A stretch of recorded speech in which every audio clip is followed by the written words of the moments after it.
લ્યો મમ્મી ચા. કેટલી ગળી ચા બનાવી છે જો તો ખરા. તારી મમ્મી એટલું નથી શીખવાડ્યું કે કેટલી ખાંડ નાખવાની ચામાં ઈ તે?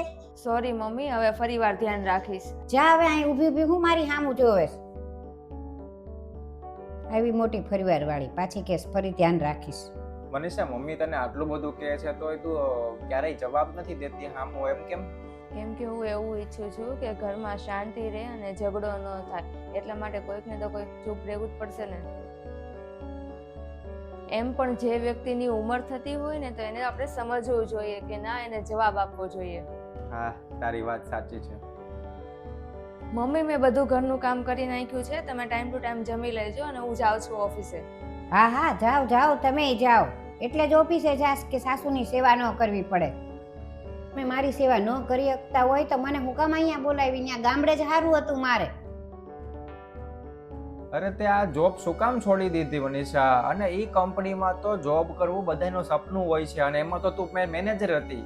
અરે જવા દ્યો. અને મમ્મીની ઉંમર ધીમે ધીમે થતી જાય છે અને એને એકલા ને એકલા ઘરમાં ગમતું નથી, એટલે એ ચીડચીડા થતા જાય છે. અને ઘરે કોઈક તો હોવું જોઈએ ને કે એનું ધ્યાન રાખી શકે અને એની સાથે વાત કરે. પણ મનીષા, તારા સપનાનું શું જેના માટે તે આટલી બધી મહેનત કરી હતી? અરે સપનાનું તો શું, એ તો કોઈકના પૂરા થાય છે ને કોઈકના પૂરા નથી થતા. મનીષા, અહીંયા આવું તો.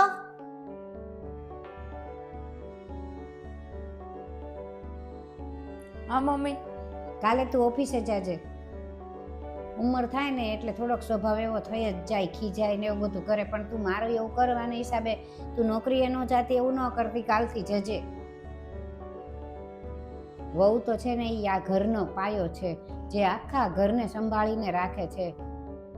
અને જો પાયાને કાંઈ થાય તો આખું ઘર હલબલી જાય. એટલે પાયો મજબૂત હોય તો ઘર આખું મજબૂત રહે ને. અને આમેય વહુ એક દીકરી જ છે ને, ખાલી સમજવામાં ફેર છે. તે તો કેટલી મારી સેવા કરી છે, આ આખા ઘરને હાચું છે, તો તારા સપના પૂરા કરવા માટે હું શું કામ ને ના પાડું? Thank you mummy. નમસ્તે મિત્રો. આપણા ઘરમાં જો વડીલ હોય ને, દાદા દાદી કે નાના નાની, એમને ખાલી આપણે જો અત્યારના સિચ્યુએશન પ્રમાણે આપણે એને સમજવા લાગીએ ને કે એમના જે વિચારો છે, એમને કહેવું છે, એ પ્રમાણે બેનું ભેગું થઈને આપણે વ્યવસ્થિત રીતે વિચારીએ ને, તો એ પણ આપણી સાથે મળીને વિચારવાનું ચાલુ કરી દેશે અને તમારા માટે જે કંઈ સારું છે એ તમારી માટે કરવાનું પણ ચાલુ કરી દેશે. બાકી કદાચ જો તમે ઇગ્નોર કરતા રહેશો ને, તો ભવિષ્યમાં એ પણ તમને ઇગ્નોર જ કરશે અને બેયને એકબીજાને નહીં ગમે. નાનાને વડીલ નહીં ગમે અને વડીલને જે નાના છોકરાઓ છે કે એમના દીકરા છે એ નહીં ગમે. ખાલી વસ્તુ શું છે કે એમના વિચારોની સાથે આજની સિચ્યુએશન પ્રમાણે તમારે મળીને ચાલવાનું છે. બાકી તમને વિડીયો ગમ્યો હોય તો લાઈક, શેર અને કમેન્ટ કરજો.